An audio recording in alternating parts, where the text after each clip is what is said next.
Well, it is a new year, and so with that comes this annual rotation of FOMC voting members. We want to bring in Brian Cheung, our Fed reporter, of course, here to break all of this, or break down, I guess, what exactly this means for the market. And Brian, when we have new voters in place right now, we also have the addition of Christopher Waller. What does this mean for Fed policy here in the new year?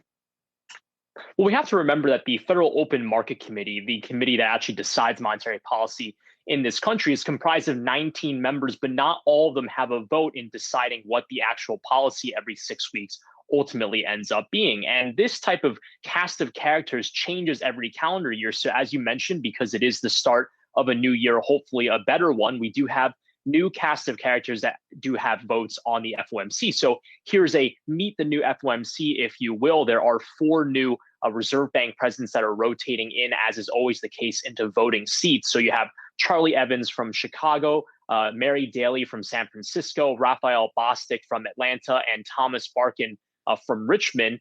And in addition to those four rotating Federal Reserve Bank presidents, you also have someone new sitting at the headquarters of the Federal Reserve in Washington, D.C. That's Christopher Waller, who was confirmed as a Fed governor just last month. Now, this means that we have five new voices, five new people that will have a say in those types of decision making through the rest of 2021. And Deutsche Bank says that on the whole, that means that this 2021 FOMC tilts a little bit more dovish, not by much, but just a little bit more than last year's iteration. Now, obviously, key policymakers will be in view as they look at the quantitative easing program. In December, we heard from the Federal Reserve that they were going to commit to buying at least $120 billion of assets every month. And we're starting to hear a little bit from policymakers just this week about where we might go with that program in the future. You heard from Raphael Bostic, again, one of those newly minted members who will be voting as part of the FOMC in 2021, saying that, quote, he's hopeful that in fairly short order, we can start to recalibrate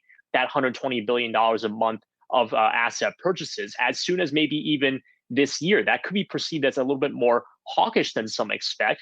On the other hand, you also have Cleveland Fed President Loretta Mester, who is not a voter, but obviously a member of that committee, saying that there is a slowdown in the economy coming in the beginning half of this year, but said that would not require a change in monetary policy, quote, so long as the medium run outlook remains intact, end quote. Again, the Federal Reserve buying $120 billion a month. They say that they'll do that until there's substantial further progress. But very interesting to see these Fed speakers come out in the beginning of 2021 saying, we don't really know if we're going to ramp up or pare back those quantitative easing program conditions in the future. But that is going to be the big story in 2021, with obviously rates near zero. No major story expected on that front.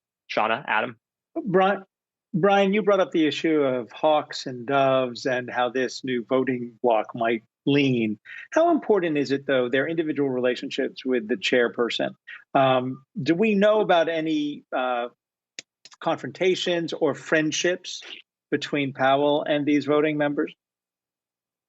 Well, unfortunately, given the nature of the Federal Reserve, we don't know the nature of those specific conversations that happen inside the Federal Reserve until 5 years after the fact. That's when the Federal Reserve publishes the transcripts from each of those FOMC meetings. But we did see, and on the whole, that the Federal Reserve did not have a consensus through all of its actions, even though over the course of last year. When you think about, for example, there were a number of dissents about the rapidity by which the Federal Reserve had slashed interest rates at the beginning of this crisis. There were certainly moments where FOMC participants were not unanimous in deciding what the actions ultimately were. Now, you point out quite rightly that the Fed chair does have somewhat of an outsized role on that committee as kind of the head of that up to 19 member committee. But the Fed chair over time has had different approaches to whether or not they can get a consensus. In the Greenspan era, if you rewind to the 90s, he was very much a hardline person in making sure that everyone was on the same page by the time they had a decision, whereas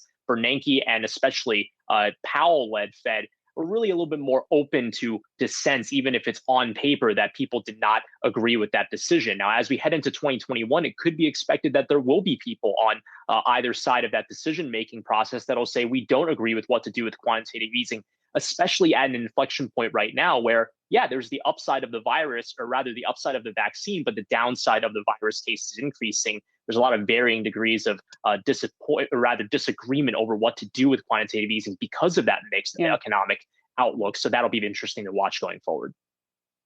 All right, Brian Cheung, thanks as always for bringing us the latest on that.